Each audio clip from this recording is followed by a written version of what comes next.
So imagine this. You are heading on a trip for a convention to maybe go learn something. Maybe you're going to speak somewhere, whatever it may be. And you pack up your bags so that you've got clothes for maybe 3-4 days. You've got your carry-on bag that has your laptop in it where you do the majority of your work. And you arrive at the airport. Everything goes smooth. You hop on the plane and you head to your destination. The flight's great. You sleep during the whole thing, which is incredibly nice, right? That rarely happens, but this one you did. And then you land at the airport, simply amazed at how smooth that travel process was compared to how they normally go. And as you're getting off the plane, you get stopped by security. They open up your bag, and for some reason, they take a hammer to your laptop. Now, why would anybody do that? That's a weird scenario. Why would that possibly happen? Well, this is something that, while it probably will never happen, this is something that has played in my head a few times. I call it the hammer to laptop scenario. And it's something that, while that may be an implausible sort of situation, thinking about work this way and thinking about how I sort of conduct business and how I kind of keep my files together, thinking about the hammer to the laptop situation and what I would do in that situation and what I would potentially lose in that situation has been something that has completely changed the way that I think about work. So today, we're going to spend a little bit of time going through the hammer and the laptop scenario. And I hope that, number one, I'll save you some trouble with this walkthrough, but also change the way that maybe you think about work. So today, that's what we're going to talk about, the hammer and the laptop scenario, and how thinking of this scenario will save you hours and hours and hours of time. And it will truly change the way that your brain works when it comes to how that you work. All right, let's dive in. Let's do it.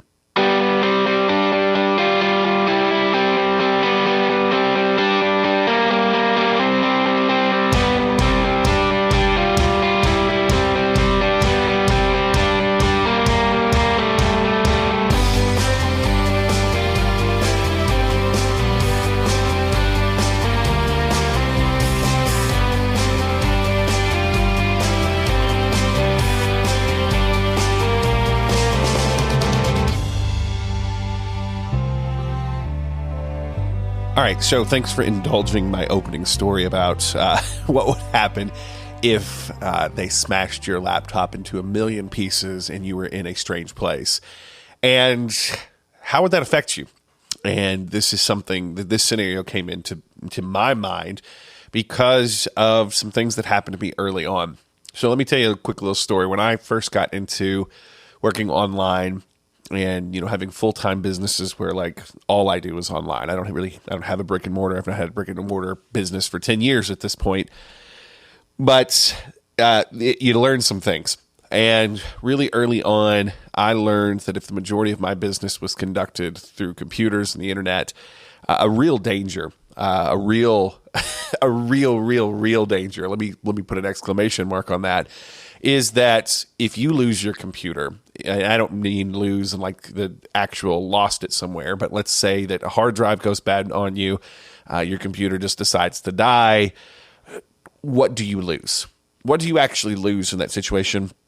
And, I have so many stories from when I first started out as to losing hours of work because I was computer dependent. I was dependent on this one piece of machinery that I had. Now, right now, I'm literally sitting in a room. I'm recording this on a computer, and I've got a setup. And I'll go through what that setup here is in just a second so you can understand this.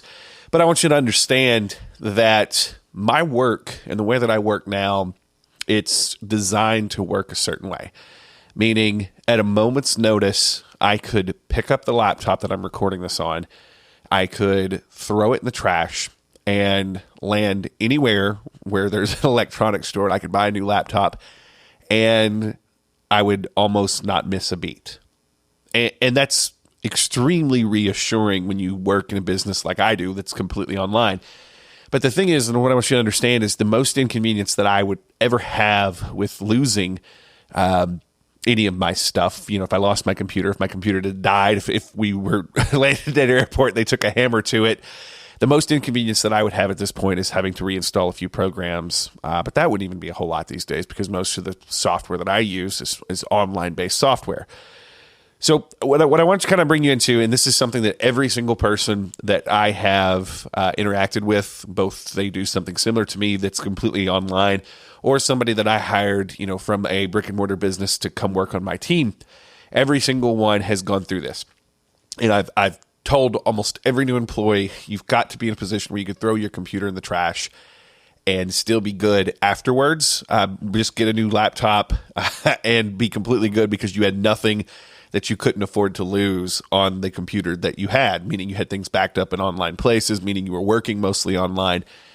But this is the key. It's almost everybody that I ever teach this to has to go through that moment once where they actually lose something because their computer died on them before they actually get what I'm saying. And so I decided we'd cut this podcast for those of you that are serial progress seekers. And what that means is you're trying to be better in life. You're trying to be more efficient. You're trying to perhaps create a business that doesn't require you to go to a physical location. Maybe you want the kind of life that I have where I work completely from home. I work completely from the road. I literally have a few pieces of equipment that I have. And the point is those few pieces of equipment that I have are very important to me. I don't want to downplay how important the equipment that I use is because it's definitely a comfort level that I've got now. But it's also at a level that I could literally lose it, go buy a new version of it, and be completely okay. And so that's the idea. That's what I want everybody that's listening to this to think about. It's if you want to have the kind of business that's completely mobile, if you want to have the kind of business that you could work from a coffee shop, you could work from a laptop, and it be completely mobile based, you have to change the way that you think about working from a computer. Most of us came up working from a computer where literally all our stuff was on the computer. And, if you're like me and you're, and this dates me a little bit, but, most of the things that I learned how to do were computer program based, meaning the program lived on your computer. All your files were on your computer. There was none of this cloud stuff back in the day, right? There was none of this online software stuff back in the day. And so I had to really learn through, error early on. This happened to me early on where I lost a few files that I really didn't want to lose, that you have to structure everything so that the computer you're using is only a connection to your workspace, and your workspace is completely digital. And I'll go through that in just a second. But once you start to think of work that way, that's when your office truly does become digital. Because it's not just about the computer that you have. Your computer isn't even required anymore. It's any computer that gives you access to those places. And so as long as I have my passwords to the things that I can log in online, as long as I have my private keys to my digital wallets for cryptocurrency, the computer, the phone doesn't matter because I have the access that I need to get back into my office, my digital key to get back into my office. And listen, if you're coming up and you're young and you're trying to work in this space, be completely digital, you have to be thinking that way. If you're not super young, if you've been in the brick and mortar world, if you've been doing this for a long time with having a career, having work, but you're trying to transition into that, you have to be very cognizant of that. So that's all well and good. That's a mindset thing. That's a philosophy thing. Let's get back and let's kind of into the real world now. Let's talk brass tacks. So the majority of what I do day in and day out is run on a few things. So I have a Mac laptop that I take with me just about everywhere. I have this microphone that you're listening to right now. It's an SM7B. It is what a lot of pro podcasters use when they're doing their podcasts. So my SM7B. Very, very in love with this microphone. I absolutely love it. And the way that I connect this microphone, because this is not and there are versions of this microphone that connect directly to computers, but this one does not. This is like an old school, from my audio band days. This is, not a direct USB sort of thing. So I have an interface and I have what we call an Apollo Solo. So the idea is, how all this kind of works is I can hook these things into, other monitors, so I can have an extra monitor. Right now I'm looking at an extra monitor that I have, but the extra monitor is not important. What's really important is, do I have a microphone? Do I have a webcam that's on the computer? Yes. If I wanted to get some video. And then I've got this Apollo Solo, which is my audio interface, which my headphones are connected into. So if you really want to get into what I have to do the majority of my work every single day, whether it's a webinar, whether it's, the physical components are this microphone, this SM7B, which is a Shure, by the way. It's a Shure SM7B, my Mac laptop, which is highly portable. And then I've got my Apollo Solo. And the thing about this, and I guess my headphones too, which is status audio. I absolutely love these. They're not incredibly expensive in the world of headphones, but they do an amazing job. So I've really got these 4 pieces of equipment. And, if you've really dug into the Serial Progress Seeker sort of mantra and how the mission, it's, can you have your entire world of work fit into a backpack so that it's portable? All 4 of these things fit into a backpack. The only other thing that sort of, would kind of play into this is there's a few cords that connect these things that go with it. But those are the 4 basic components that make up my work. Now, here's the thing, and this is, you have to understand this. I could literally throw all these things away. My backpack could be burnt up in a fire, and as long as I'm able to go buy a new one wherever I'm at, meaning there's a place to go buy this stuff, I can replace these things and I can still do work. And the reason is it's because most of the things that I use to create this stuff is not locked to the computer. So as I record this audio for this podcast, for instance, yes, it will be on my computer for a couple minutes, but then it gets uploaded into the cloud. It gets uploaded to places that are not dependent on my computer. I back up most of this stuff in the cloud using Dropbox, using Apple iCloud, things like that. So I've got my backups that way. But the real key is the majority of the other stuff that I have, 99% of all the graphics that you see, if you look at the graphic for this podcast right now, was created in something called Canva. And Canva is just a really, really easy way to create perfectly formatted graphics for your stuff. This podcast is hosted on Anchor, and it gets pushed out to all these other places. I'm using a very minimal amount of things. When I create presentations nowadays, all my presentations are backed up to Dropbox, and all of my presentations, I can pull them all up at any time. So I've got years and years worth of old presentations I can pull up if I need inspiration. But a lot of my graphics, my presentation, I create in Canva too. And so the key here is as long as I have access to a few key things, I'm pretty solid. For all of my clients in my agency, I use 4 pieces of software. I use a software called MeetRoost for email marketing. I use a software called Customer Engine for SMS marketing. I use a software called Customer Engine to build websites for my clients. And I use a software called Social Rotation to do social media for my clients. Now, full disclosure, I own all of those. I am a co-founder in each of those projects.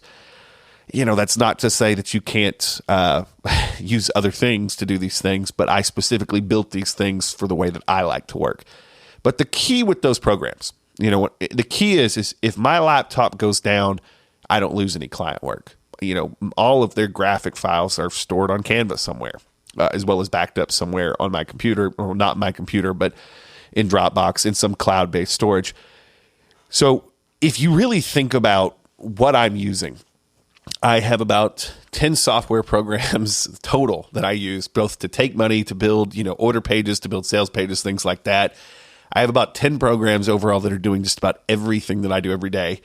And then other than that, I just need a way to interface with those things. And that's where the 4 things that I just told you come into play. The SM7B Shure microphone, the Apollo Solo interface, which connects the microphone to my Macintosh laptop.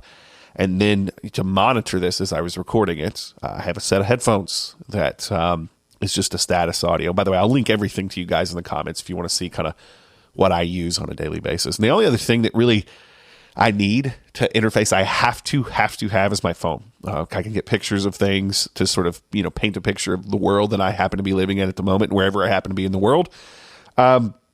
I take a camera with me every so often, but I don't have to have that. And that's the key. Even with my phone, all these things get backed up. And that's all the way down to not only the way I work, but the way that I sort of put my money to work for me, which is through stock investments, through cryptocurrency investments. All of these things are online based. And if I happen to lose one of my interfaces, my computer or my phone, I can still get to them, just by picking up a new phone and a laptop.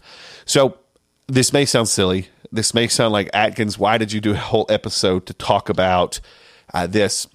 And it's because I've never really come out and said this before to anybody other than my team that I work with on a daily basis. The core point that I'm trying to get across here is this. If you truly want to be free, if you truly want to be free from a desk, if you want to be away from a desk, then you have to start thinking in a way of, okay, not only am I working from a laptop, but how do I make sure that my entire life is not tied up into this one piece of physical equipment? And that's where things get really interesting. So for all of my aspiring entrepreneurs out there that want to be, digital entrepreneurs, full on digital, you need to start making this shift. You need to start thinking, not only am I working from a laptop or a computer, but how am I setting things up? How am I backing up my work daily so that literally if somebody took a hammer to my laptop or to my computer, as long as I can get to another computer, I'm good. I haven't lost any files. I haven't lost any work because that piece of machinery went down. And when you start to make that change, it changes the way your brain works. It seriously will change the way your brain works, because then you truly do become mobile. You truly do have freedom from location. You have freedom from equipment too. And when you get there, things are much, much different. All right. So I wanted to just, put this out here because I think it's a super important thing. Most myself and anybody that I work with on my team right now had to learn this at least once the hard way. And, I would love to spare you that so that you can start taking those systems and those steps to be away from that, to back yourself up so you're not locked into one machine. You're not locked into one computer. And when you get away from being locked into one machine and one computer, you start seeing the world in a completely different way. You start seeing what's possible with work in a completely different way. All right. So I hope you love this. Do me a favor. Jump on Twitter, twitter.com/Ben Atkins. Hit me up. Follow me on Twitter. Hit me up with an @ say hello. Let me know that you're listening to the pod. Also, you can give me a comment. You can give me a review on iTunes. That would be greatly appreciated. That's how other people find us too, by the way, is when you listen to the podcast, when you subscribe to the podcast, when you pass this to a friend, when you tell someone else about it, when you leave us a review. All those things are extremely, extremely important and a part of what we're doing. So if you get any value out of this, and I hope you do, then make sure you do one of those things and give us some feedback on what you're thinking. Also, you can go to serialprogressseeker.com. You can find show notes of all the episodes, everything that we do. And like I said, I'm going to have the show notes up for this one really soon with all the fun links. And thanks for listening. I have a bunch of good stuff coming in the next couple of weeks. You're going to want to make sure you stick around and you keep listening for that, because we're about to get really, really deep into not just how I work, not just how I live on a daily basis to sort of try to progress and try to be better, but what we do to put money to work for us that doesn't have anything to do with just the work we're doing. So how do we work, obviously? How do I work on a daily basis? But how do I put my money to work for me once I earn it? And that's a lot of what we're going to be doing in the next little bit. Plus, I got some books coming out, so stay tuned for that. All right. Be good. Take care of yourself. Thanks for listening to this week's Serial Progress Seeker podcast. I hope you're doing good, and I will see you next time.